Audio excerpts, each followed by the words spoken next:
Hey, salut tout le monde! Bonjour! Hein, la petite musique qui vient de se terminer, là, ou qui est en... je pense qu'elle vient de se finir, là. En tout cas, presque. Hein, elle reste-tu dans la tête? Je pense que j'ai bien choisi la musique pour qu'elle reste vraiment dans la tête. Bon, ben, vous êtes là parce que vous voulez apprendre des choses. Vous êtes là parce que vous êtes vraiment intéressé par la suite des informations concernant les entreprises. Ben, hey, je suis super content parce qu'on va terminer cette portion-là des notes de cours sur les entreprises aujourd'hui. Puis dès le prochain cours, donc que vous soyez à l'école ou à la maison, vous allez avoir du direct. Donc, je ne vais pas avoir une vidéo sur YouTube pour la section sur la bourse. Puis quand je dis prochain cours, là, ça dépend de plein de choses. Je sais qu'il y en a qui ont des examens. On arrive proche des vacances de Noël. Je ne sais pas exactement où ça va tomber, comment ça va tomber. Mais la portion sur la bourse, je la fais peu importe en direct parce que je risque d'avoir beaucoup de questions. Parce qu'on va commencer bientôt le projet bourse.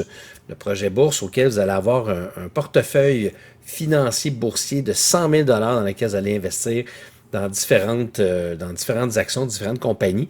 Et oui, là, toi, oui, je parle à toi, là. Oui, oui, tu te reconnais, là. Tu sais, ça te tente pas vraiment de faire le projet bourse, tu penses que ça t'intéressera pas, hein? Mais je pense que oui, moi, ça va beaucoup t'intéresser. Alors, on va commencer ça. On va essayer de commencer ça avant de partir dans les vacances de Noël. Sinon, dès le début, en revenant, quand tout le monde va être à la maison dans la première semaine, on va commencer ça directement là, puis on va investir, ça va durer jusqu'à la fin du mois donc d'avril. Mais là, aujourd'hui, on est là pour regarder donc les prochaines sections. Puis là, comme vous pouvez voir ça ici, peut-être que vous vous dites, hey, on a déjà fait ça. Oui, en effet, mais j'ai l'impression qu'il n'y a pas personne qui m'en a vraiment parlé. Ou peut-être que je vous en ai déjà parlé, mais c'est parce que j'ai quelques groupes qui l'ont déjà fait. Mais je vous rappelle que dans la petite section marketing qui est ici, et probablement que vous n'avez même pas remarqué que c'était pas les mêmes, c'était pas la même chose qui était écrit. Il y a comme eu un petit doublon ici, donc vous devez enlever ça. N'oubliez pas que marketing, c'est s'occupe de faire mousser les ventes et études de marché et publicité. Bien important, fait que vous enlevez ça et vous mettez la bonne définition qui va avec. Ça va vous aider énormément pour bien réussir à comprendre, en tout cas, ce qu'est le marketing. Bon, OK, alors là, on commence. Là, aujourd'hui, on va faire un petit peu de mathématiques. Oui, il faut faire un peu de mathématiques. On ne fera pas des mathématiques financières, mais on va apprendre à gérer un budget entrepreneurial.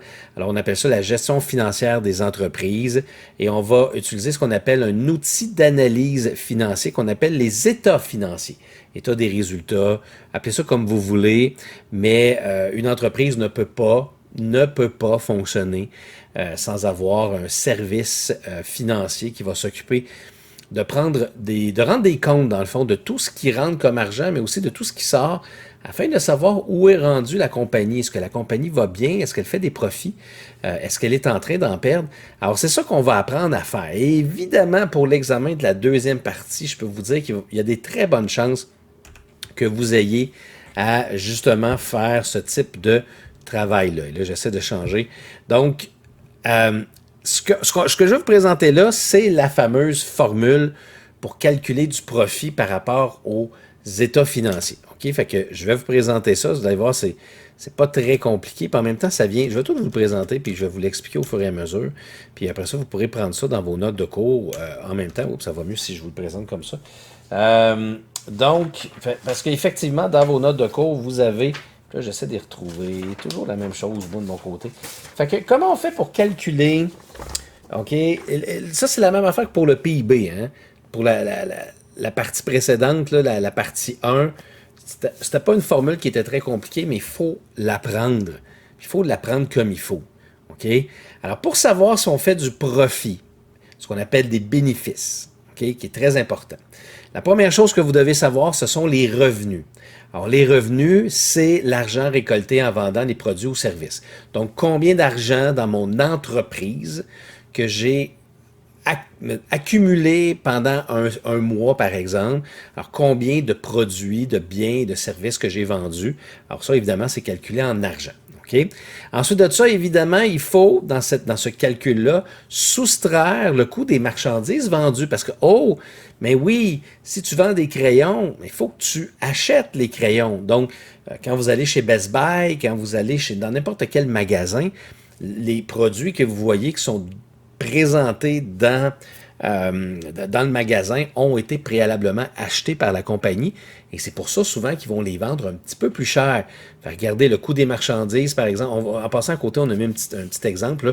Mettons, dans le mois ou l'année, j'ai vendu pour 100 000 mais ça m'a coûté 60 000 donc de différents revenus, pas de revenus du tout, mais de différentes dépenses.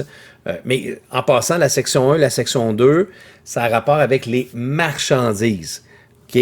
Ayez ça en tête, c'est très important. C'est les revenus sur les ventes des produits et des services. Puis la section 2, c'est vraiment le coût des marchandises vendues. Donc, quand on fait, par exemple, 100 000 moins le 60 000, ça va donner ce qu'on appelle un bénéfice brut de 40 000 Donc, ça veut dire que au niveau brut, au niveau de la compagnie en tant que telle, j'ai fait plus d'argent que ça m'a coûté. Donc, j'ai vendu avec du profit et j'ai donc fait environ 40% de profit, si vous comprenez bien un petit peu comment ça fonctionne. Donc, ça veut dire que ça fonctionne bien. Par contre, évidemment, c'est bien important. Il n'y a pas juste ça dans le calcul, puis il n'y a pas juste ça dans une compagnie. Il y a aussi d'autres dépenses, et toutes les autres dépenses, c'est le salaire des employés, le loyer si vous êtes dans un centre d'achat ou si vous êtes dans un bâtiment qui ne vous appartient pas, payer l'électricité, le chauffage, toutes ces affaires-là. Donc, comme dans l'exemple que je vous donne, c'est 40 000 puis de tout ça, on fait moins 20 000 Donc, ce qui fait en sorte qu'à la fin de l'année, le bénéfice net, c'est 20 000 Fait, vous comprenez que si vous êtes un employé ou que vous êtes le propriétaire de cette entreprise-là, donc en bout de ligne, à la fin de l'année, vous avez fait 20 000 de profit.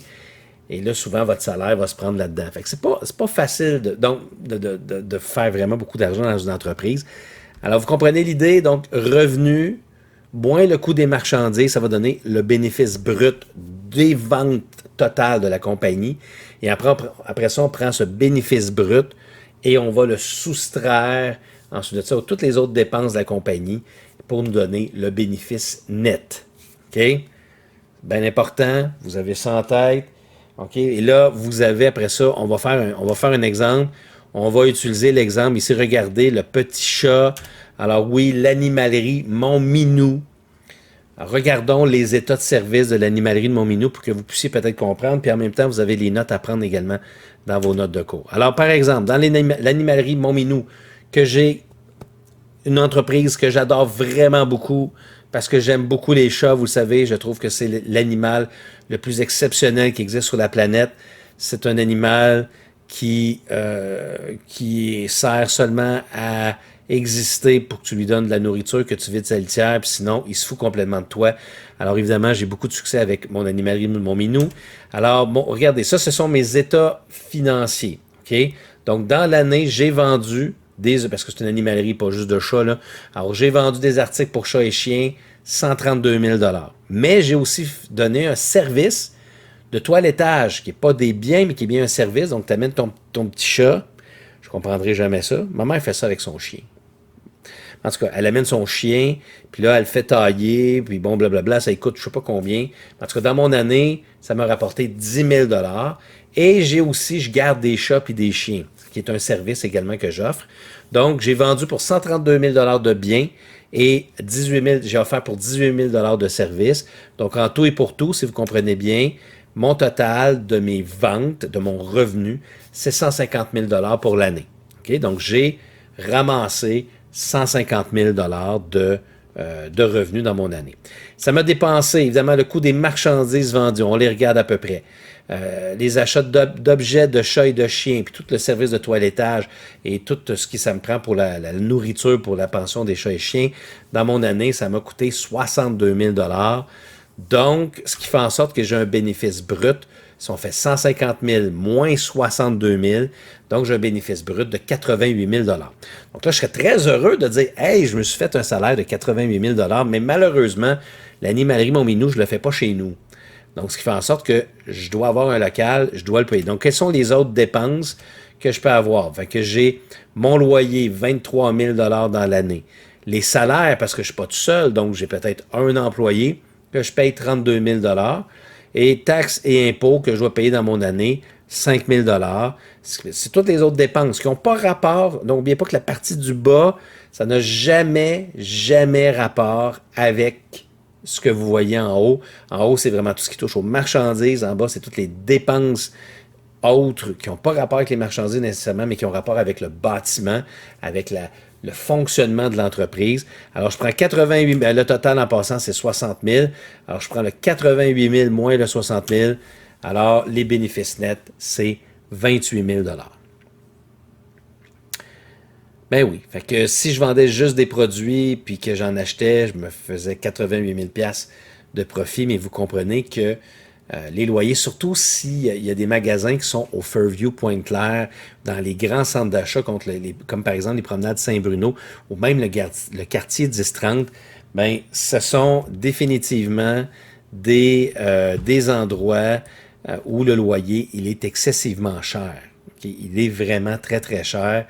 Puis, ça peut donc gruger beaucoup dans les dépenses et dans les profits, surtout des entreprises. Par contre, si on ne parle pas de pandémie, là, mais le Fairview Pointe-Claire et les promenades Saint-Bruno, mais le fait d'avoir un local dans ce centre d'achat-là, ça t'amène beaucoup de personnes. Donc, tes ventes vont probablement augmenter beaucoup plus parce que tu es beaucoup plus accessible, c'est beaucoup plus facile pour les gens d'aller là-bas et il y a beaucoup plus de clients. Donc, des fois, l'augmentation du loyer est compensée quand même par peut-être une plus grande augmentation des ventes des produits. Fait que, vous voyez, ça fonctionne un petit peu de cette façon-là lorsqu'on fait des états financiers. Fait que vous devez vraiment comprendre ça. Alors, est-ce que vous avez des questions? J'attends. Je suis là. Mon moi du futur ou du passé, il est en train de regarder un pixel, puis il attend des questions. Tu payes sur pause, tu vas poser la question. En fait, moi, je ne suis pas obligé de m'arrêter parce que dans le fond, tu as probablement déjà posé sur pause. Ou il y a probablement bien des gens qui ont pesé sur absolument rien puis ont dit « Tu peux-tu continuer pour qu'on puisse finir? » Bon. Alors voilà. Fait qu'on on termine avec ce concept-là, justement, des coûts d'une entreprise. Fait qu'une entreprise, malheureusement, ce n'est pas seulement associé à dans le fond, des profits. C'est associé aussi avec beaucoup de dépenses. Et on a deux types donc de coûts. On a des coûts variables et on a des coûts fixes. Alors, les coûts variables, ce sont des coûts qui varient en fonction du volume de production, comme par exemple matières premières, nombre d'employés. C'est à tous les mois, ça se peut que ce coût-là change. Donc, quand on fait un budget, c'est difficile des fois de prévoir ça parce que, évidemment, les choses peuvent changer. Est-ce que si on a vendu beaucoup, on a peut-être besoin d'acheter plus. Si on vend moins, on a besoin d'acheter moins. Donc, c'est ça qu'on appelle des coûts variables qui vont varier de mois en mois en fonction de la production. Et ensuite de ça, les coûts fixes qui varient peu en fonction du volume de production, comme par exemple le loyer, l'électricité, les assurances. Ça coûte toujours le même prix de mois après mois, à peu près. L'électricité, c'est sûr qu'il y a une variation. Mais en général, le loyer, c'est toujours le même prix. L'électricité, c'est sensiblement toujours la même chose. Les assurances, ça ne change pas tant que ça. Fait qu'il y a deux aspects qu'il faut prendre en considération lorsqu'on fait nos états financiers, justement, et lorsqu'on crée notre budget d'entreprise. C'est les coûts variables qui peuvent évidemment être difficiles à budgéter, mais les coûts fixes sont plus faciles. Et donc, connaissez que ces deux aspects-là qui existent lorsque on a une entreprise. Alors, on dit ici, selon vous, quel coût un jeune entrepreneur aurait-il avantage à privilégier? Bien, évidemment, ce sont les coûts fixes. Plus c'est fixe, plus c'est facile à prévoir. Tandis que les coûts variables, c'est plus difficile. Mais évidemment, peu importe le type d'entreprise que vous allez quand même avoir à faire face à ces deux types de coûts-là. Bon, fait que c'était pas nécessairement très compliqué, mais il fallait quand même le savoir. Bon, vous avez des exercices. Vous avez un exercice dans la feuille d'exercice. C'est l'exercice numéro 2. On n'arrêtera pas ça là. Si j'avais été en classe, je vous aurais probablement demandé d'arrêter puis de faire l'exercice, puis on aurait continué plus tard. Mais en tout cas, là, évidemment, les choses sont différentes cette année. Fait qu'on va tout de suite passer à la section E, qui est comme la dernière section avant qu'on parle de la bourse. C'est une section qui est assez intéressante. En tout cas, moi, je trouve ça intéressant. C'est sûr que pour vous, peut-être un peu moins, mais La connaissance, c'est toujours ce qui est le plus important dans la vie. Puis si vous savez ça, ben ça va être important. On dit que si vous désirez vous lancer en affaires, il est important de connaître toutes les formes d'entreprise possibles, ainsi que leurs coûts et leurs avantages respectifs. Le but de vous autres, présentement, ce n'est pas de savoir nécessairement leurs coûts, mais c'est de savoir qu'il y a 5 types d'entreprises qui peuvent être regroupées en 2 catégories, les entreprises publiques et les entreprises privées. Okay? Donc, les entreprises privées, c'est des entreprises qui sont dirigées par des particuliers. Les entreprises publiques, ce sont des entreprises qui sont dirigées par le gouvernement. Okay? Fait que là, ce qu'on va faire, vous avez vu sûrement dans vos notes de cours, il y a des magnifiques tableaux. C'est très impressionnant, ces tableaux-là. Il y a vraiment beaucoup d'informations, puis c'est sûr, dans l'examen, vous allez devoir probablement les apprendre, mais c'est comme un gros tout. Il y en a beaucoup qui me demandent, est-ce qu'il faut que j'apprenne par cœur?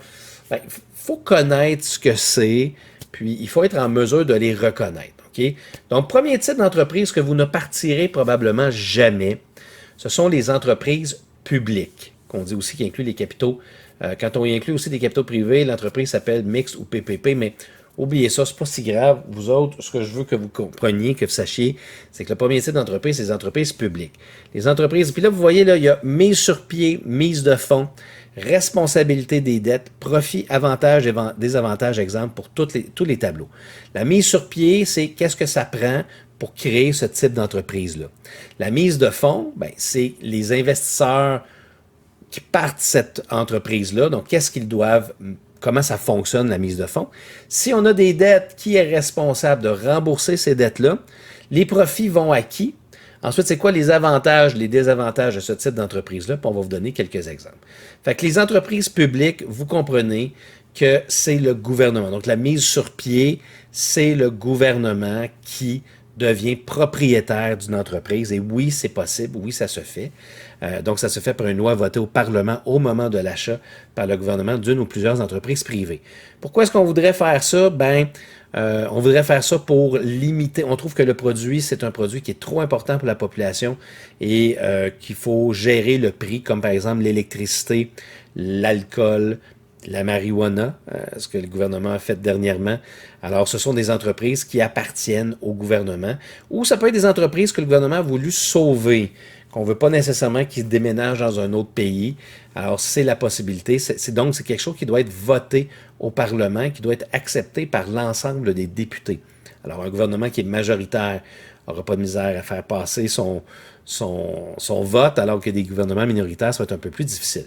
Donc, la mise de fonds, c'est un seul investisseur, c'est le gouvernement qui va injecter l'argent dans la compagnie. Puis c'est qui est responsable des dettes? Ben, c'est nous. Le gouvernement, c'est une entité qui n'existe pas, mais qui est gérée par des politiciens, mais au niveau financier, toutes les finances publiques sont gérées par la population. C'est nous qui donnons par nos taxes et nos impôts, qui donnons de l'argent au gouvernement qui puisse l'utiliser à sa façon. Alors, s'il y a des dettes, si par exemple Hydro-Québec ne faisait pas d'argent, ben c'est nous qui finirions par payer ces dettes-là. Donc, il faut que le gouvernement, lorsqu'il s'embarque dans ce type d'entreprise-là, il faut qu'il soit sûr de ce qu'il veut avancer, de ce qu'il veut faire. Les profits sont versés à l'État, donc aux citoyens. Donc, s'il y a des profits, ça rentre encore dans les finances publiques. C'est quoi les avantages? Permet le développement économique du secteur négligé par le privé, assure à tous l'accès à certains services, c'est ce que je vous ai expliqué tantôt. Le gros désavantage, c'est souvent déficitaire, parfois moins efficace que le privé, parce que les entreprises publiques, ce sont des entreprises qui sont gérées par le gouvernement, dont le but premier n'est pas nécessairement de faire du profit, mais c'est de s'assurer du fonctionnement de l'entreprise. Donc, les entreprises publiques sont souvent des entreprises qui sont moins, comment dire, je ne dirais pas le mot nerveuse, là, mais qui sont moins efficaces au niveau financier que les autres types d'entreprises que je vais vous présenter tantôt. Puis des exemples, comme vous avez là, SAQ, Hydro-Québec, SQDC, ce sont des exemples d'entreprises publiques. Bon, mais ça, sachez que ça existe, mais vous, si vous voulez ouvrir une entreprise dans votre vie, vous n'ouvrirez jamais ce type d'entreprise-là. Les deuxièmes, c'est les coopératives que vous connaissez peut-être. Alors, les coopératives, ce sont des entreprises privées, mais qui sont gérées par des membres. Donc, probablement que les coopératives que vous connaissez le plus, c'est la Caisse populaire des jardins, mais il y a beaucoup de coopératives alimentaires scolaires, comme par exemple au Cégep, il y a vraiment beaucoup de coop pour aider les jeunes à s'acheter, par exemple, des livres. Alors, au lieu d'aller, par exemple, chez Renaud-Bré pour aller acheter des livres, bien, souvent, vous allez aller à la coop du Cégep et si vous devenez membre, vous allez avoir un rabais. Alors, comment ça se passe? Comment ça se part une coopérative? C'est quoi le but premier? Mais premièrement, pour partir d'une coopérative, ça prend un minimum de 12 personnes, donc 12 membres, qui doivent faire une déclaration d'association au gouvernement. Mais ça prend 12 personnes. Donc, pour partir une coopérative, tu ne peux pas être tout seul. Il faut que tu sois avec 11 autres personnes et vous remplissez un formulaire au gouvernement parce que toutes les entreprises, pour la majeure partie, doivent être enregistrées auprès du gouvernement.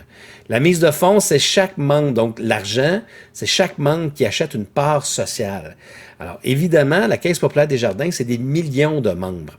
Mais si vous voulez partir une coopérative, par exemple, alimentaire, que vous êtes 200, 300 membres, c'est sûr que ça peut être des mises de fonds qui vont être plus élevées, mais qui vont être séparées à part égale entre toutes les personnes qui veulent partir la coopérative.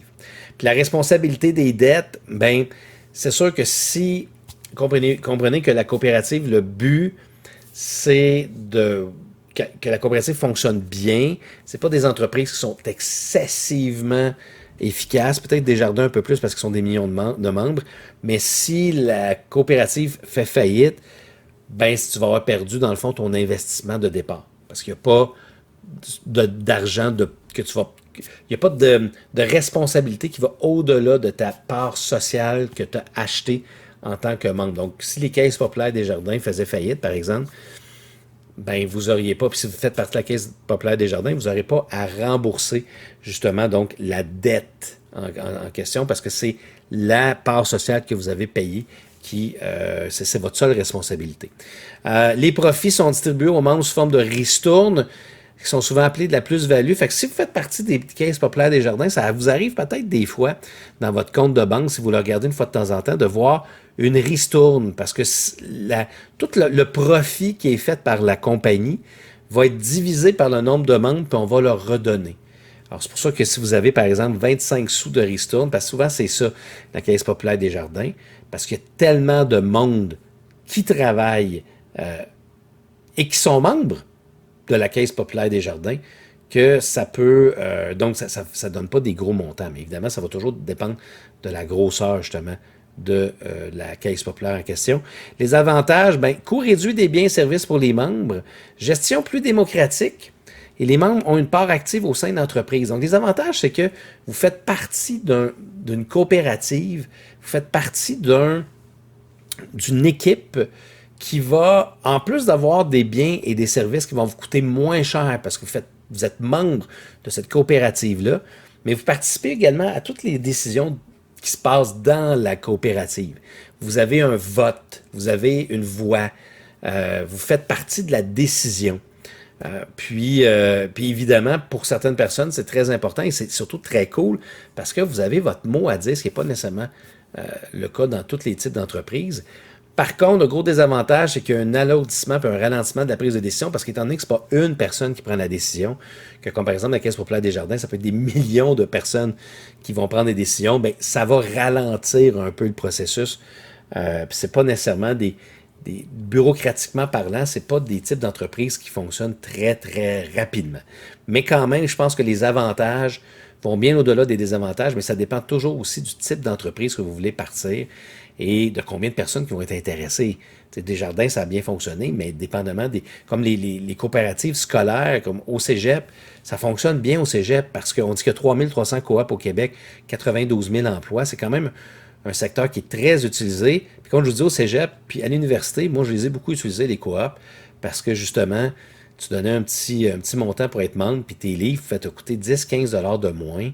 Bon, j'en mets peut-être un peu, là, mais ça coûtait quand même un peu moins cher, puis c'était très, très, très intéressant. Fait que voilà, je vous rappelle que si vous avez des questions, vous pesez sur pause, vous venez me poser, ça va me faire plaisir, mais comprenez le concept général d'une coopérative, c'est des gens qui travaillent ensemble, qui sont tous égaux, qui reçoivent une carte de membre, qui ont des avantages, quelques désavantages, mais tout le monde participe, dans le fond, à la vie de l'entreprise. Bon, probablement ce que vous allez plus partir, c'est le type numéro 3. C'est ce que moi-même j'ai grâce à ma chaîne YouTube de la zone jeux de société. J'ai une entreprise individuelle. Donc, les entreprises individuelles, ce qui est cool, c'est que la mise sur pied, c'est ultra facile. OK? Il faut payer des petits montants des fois, mais souvent, c'est gratuit. Si vous décidez de partir d'une entreprise avec votre propre nom, genre l'entreprise Martin Lafrenière. Ça ne coûte rien partir une entreprise. Vous ne faites que faire des déclarations d'impôts. Donc, la mise sur pied, on dit que le propriétaire trouve un nom et le fait enregistrer. C'est que si vous voulez changer de nom, comme moi, mon entreprise s'appelle Martin Lafrenière, c'est quelque chose de très minime, c'est très, très petit. Fait que j'ai pas besoin de m'appeler, par exemple, la zone de jeu de société. J'ai pas une enseigne à faire. J'ai pas un magasin physique, parce qu'un magasin physique s'appelait Martin Lafrenière. Il n'y a pas grand monde qui viendrait, mais si vous voulez vous enregistrer sous un autre nom, vous le faites auprès du gouvernement, auprès des registraires des entreprises du Québec. C'est un petit montant, une centaine de dollars, 150 dollars, je pense. Puis, vous avez votre entreprise qui est enregistrée et vous faites partie du registraire des entreprises du Québec. La mise de fonds d'une entreprise individuelle, c'est quand vous êtes tout seul. Vous devez être seul. Pas d'équipe, rien. Vous êtes seul. Donc, c'est vous qui mettez l'argent et c'est vous qui êtes responsable à 100% des dettes. Donc là, c'est là que c'est très dangereux. Donc, des entreprises individuelles, quand je dis c'est très dangereux, c'est que si vous faites de l'argent, vous faites complètement... C'est ça, les profits reviennent au seul propriétaire. Le propriétaire paie des impôts sur ses profits, évidemment. C'est une double imposition, ce qu'on appelle. Hein? Donc, vous avez votre impôt à vous. Puis après ça, votre entreprise va également payer des impôts sur les profits. Mais quand même, vos profits viennent à vous complètement. Vous êtes le seul propriétaire de l'entreprise. Mais si vous avez des dettes, c'est illimité. Donc, quand ça veut dire, qu'est-ce que ça veut dire illimité? Ça veut dire que l'entreprise et la personne forment une seule entité. Donc, on peut aller vous chercher, on peut aller chercher si vous devenez, mettons, surendetté, on peut aller chercher l'argent qu'on a besoin. Les créanciers peuvent aller dans vos comptes personnels pour aller chercher ça. Donc, évidemment, c'est un grand risque quand vous faites une entreprise individuelle. Les avantages, c'est très facile à mettre sur pied. Il n'y a aucun partage des profits et les décisions se prennent rapidement. Vous êtes tout seul. Mais le gros désavantage, c'est la responsabilité illimitée qui peut mener à la faillite personnelle du propriétaire. Il y a des lois, il y a des choses qui vous empêchent de vous faire poursuivre par vos créanciers. On appelle ça la faillite. D'ailleurs, je pense vous allez en entendre parler en éducation financière quand on va parler justement des faillites personnelles. Mais il y a la possibilité de se protéger contre les créanciers quand vous avez trop de dettes. Mais évidemment, c'est la grosse problématique de ce type d'entreprise-là. Puis la capacité d'emprunt se limite aux garanties du propriétaire. Souvenez-vous de Ray Kroc. J'ai dit qu'on allait le réutiliser. Donc, Ray Kroc, quand il a fait ses demandes auprès des banques, au début, il ne voulait pas parce qu'il trouvait qu'il n'était pas solvable. Puis, souvenez-vous, quand il avait ses propres entreprises, ses propres restaurants, puis qu'il voulait aller augmenter son crédit, le monsieur, il avait dit, avez-vous des actifs? Parce que la seule garantie pour pouvoir aller chercher de l'emprunt, c'est ce que le propriétaire a comme actif. Puis s'il n'y en a pas assez, ben les banques vont pas vouloir faire. Comprenez-vous donc les exemples dépanneurs, boutiques, services, à peu près toutes les entreprises qui peuvent exister, souvent ce sont des entreprises individuelles. OK? Donc des entreprises que les gens vont partir tout seuls, ils sont propriétaires seuls, et c'est eux autres qui vont faire leur profit, mais ils sont responsables de tout ce qui va se passer. OK? Fait que la majorité des entreprises, je vous dirais, se font en entreprise individuelle ou je vous dirais qu'il y en a également beaucoup qui vont se faire en non collectif. En non collectif, c'est la même chose que l'autre d'avant. Donc, les propriétaires trouvent un nom et font enregistrer auprès du registraire des entreprises du Québec. Mais c'est aussitôt que vous êtes deux personnes. Et là, quand vous êtes deux personnes, là, ça devient un petit peu plus complexe. Parce que la mise de fonds, c'est deux ou plusieurs personnes. Donc, chacun va selon un contrat. C'est pas écrit, là. Mais il y a en tête qu'à chaque fois que des entreprises partent en nom collectif, c'est pas obligatoire, mais évidemment, c'est beaucoup plus safe de signer un contrat entre pas les actionnaires, parce que c'est pas des actionnaires, mais entre les partenaires, pour justement savoir la mise de fonds. Alors, est-ce que tout le monde met égal? Est-ce que tout le monde est égal dans la compagnie? Bon, il faut que ce soit signé par un contrat. Et la responsabilité, elle est illimitée, encore une fois, mais de façon solidaire et conjointe entre les propriétaires selon un contrat. Donc, comprenez encore une fois que si l'entreprise fait faillite, s'ils ont des dettes, alors les créanciers peuvent aller chercher ces montants d'argent-là dans les poches des propriétaires, mais tout ça va se faire de façon solidaire. Ça veut dire que tous les membres de l'entreprise sont responsables de ces dettes-là, tout ça protégé selon un contrat. Donc, si quelqu'un, par exemple, me dit, moi, j'ai 40% de la compagnie, l'autre, il dit, j'en ai 60%. Donc, 60% des dettes vont être à un, 40% des dettes vont être à l'autre. Je ne sais pas si vous comprenez l'idée. Donc, les avantages, c'est qu'encore une fois, c'est facile à mettre sur pied. C'est la même chose que les entreprises individuelles. C'est une administration qui coûte pas cher. Mais les gros désavantages, c'est les conflits entre les employés, entre les propriétaires. Si les propriétaires se chicanent et qu'il y en a un qui veut partir, c'est plus difficile parce qu'il faut que tout le monde accepte. Puis tu peux pas faire ce que tu veux avec ton entreprise. Donc, si, mettons, moi puis M. Ménard, on a une entreprise ensemble, on chicane. Moi, je veux prendre mon entreprise puis la vendre à quelqu'un d'autre, mais ça marche pas parce qu'on est sous contrat. Il faut que M. Ménard accepte. Donc, c'est pas... Quand ça marche bien ensemble, ça va bien, mais quand il y a un conflit et une problématique, ça devient plus difficile, puis encore plus difficile s'il y a une dissolution en cas de mort ou de départ d'un associé. C'est aussi un processus juridique qui est très, très compliqué. Donc, les exemples d'entreprises en non collectif, vous allez avoir des bureaux d'avocats, des bureaux de comptables, des bureaux de dentistes. Souvent, des gens qui vont offrir des services qui vont souvent être plusieurs pour le faire. Il va parfois avoir aussi des boutiques comme ça qui vont être en non collectif, donc il va y avoir plus qu'un propriétaire, mais ça, c'est plus rare. C'est surtout donc ces types de services-là d'avocats, comptables et dentistes. Donc, sachez qu'il y a la possibilité de partir d'une entreprise individuelle, mais aussi une entreprise avec quelqu'un d'autre. Le gros avantage, évidemment, quand on est à deux, c'est qu'on peut se séparer le travail. C'est facile à mettre sur pied. On divise les profits à deux. On distribue entre le propriétaire selon le contrat. Puis la société est posée sur ses bénéfices. C'est la même chose que l'autre. Sauf que tout est protégé par un contrat. Mais encore une fois, si l'entreprise fait faillite, tous les propriétaires sont responsables de cette faillite-là et des dettes. OK? Est-ce que vous me suivez bien? J'espère. Il nous en reste un dernier. Le dernier, c'est la compagnie ou la société par action. Ça, c'est vraiment les grosses sociétés. D'ailleurs, c'est les sociétés qu'on va commencer à regarder dès le prochain cours. Le prochain cours de notes, on va parler de la bourse. Alors, souvent, il y a des compagnies qui veulent s'associer de façon plus organisée en séparant leur société en un certain nombre d'actions.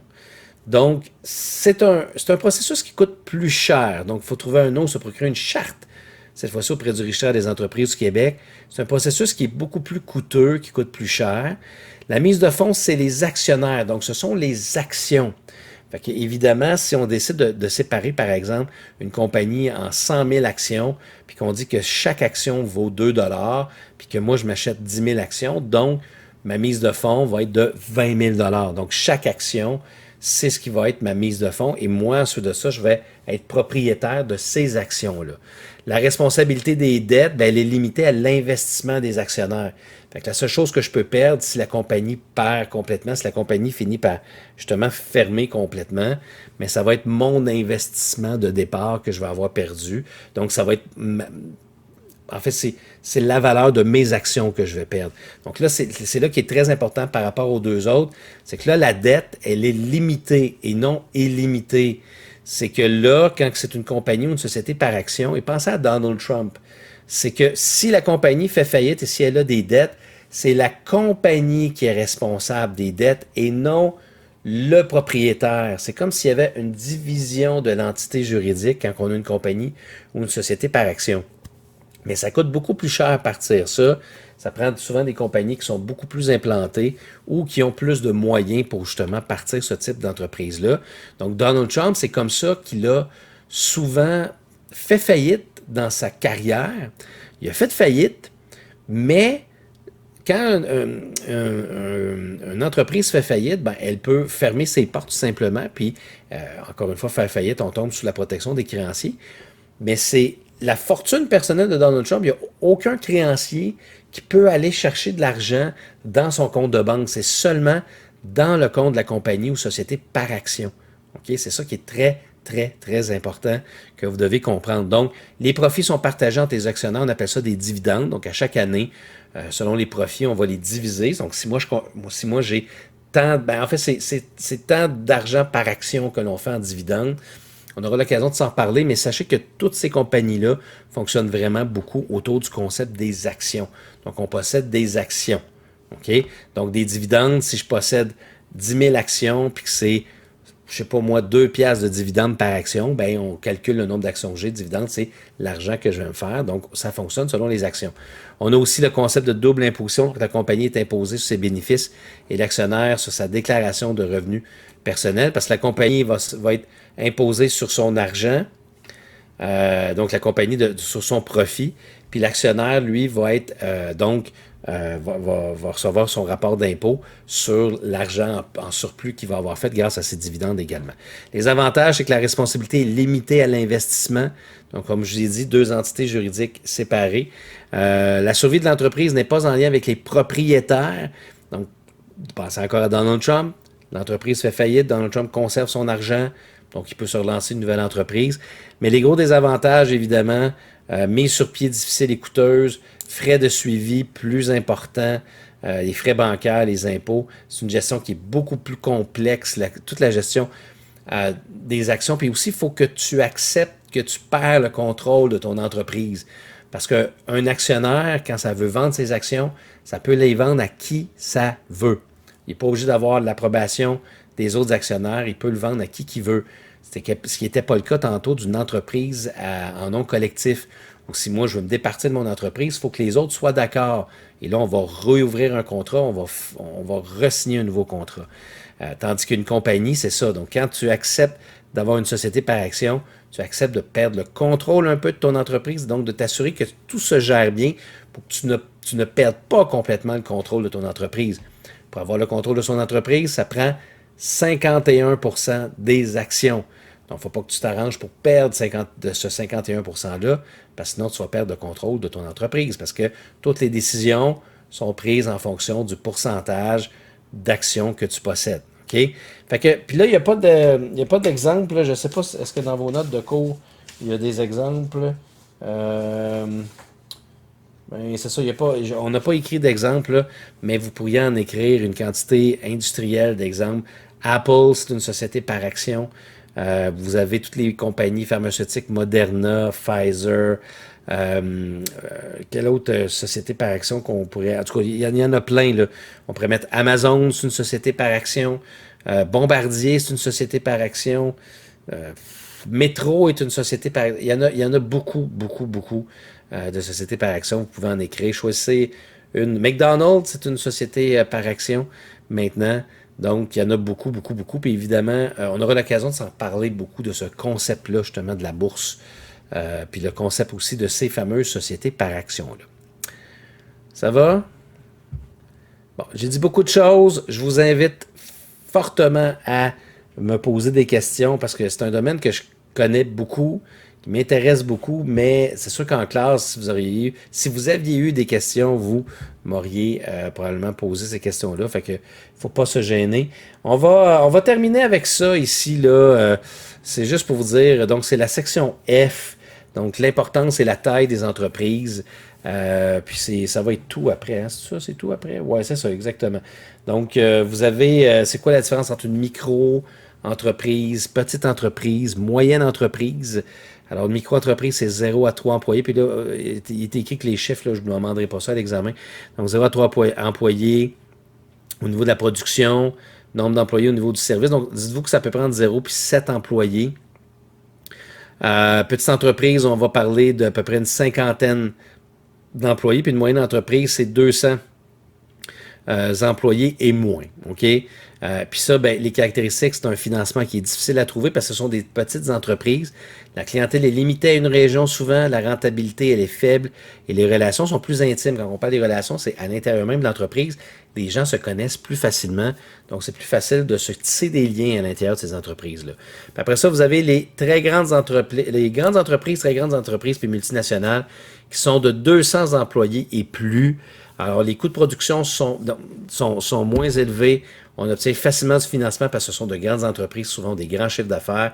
L'offre des salaires est plus élevée, il y a des avantages sociaux, mais on a beaucoup de problèmes de communication parce que, imaginez dans une entreprise de 500 employés, c'est sûr que le patron qui est au top, lui, ne connaîtra pas nécessairement tout le monde. Donc, il y a comme 2 sections là, que vous devez... Dans le fond, c'est plus les caractéristiques que je veux que vous connaissiez de micro à moyenne entreprise. Donc, c'est quoi les caractéristiques? Et de grandes entreprises à très grandes entreprises, c'est quoi les caractéristiques? Dans le fond, c'est les plus petites entreprises, c'est plus difficile à passer à travers la barrière d'entrée qu'on a déjà parlé. C'est plus difficile d'aller chercher du financement, mais les relations de travail sont plus simples, alors que les très grandes entreprises, eux autres, ils n'ont pas de problème, ils peuvent investir leur argent facilement. Et évidemment, on parle d'entreprises qui fonctionnent très, très bien, mais ils peuvent avoir des problèmes de communication à l'intérieur même de l'entreprise en question. Bon! Ben voilà! Oups! Oui, mon petit affaire ne fonctionne pas.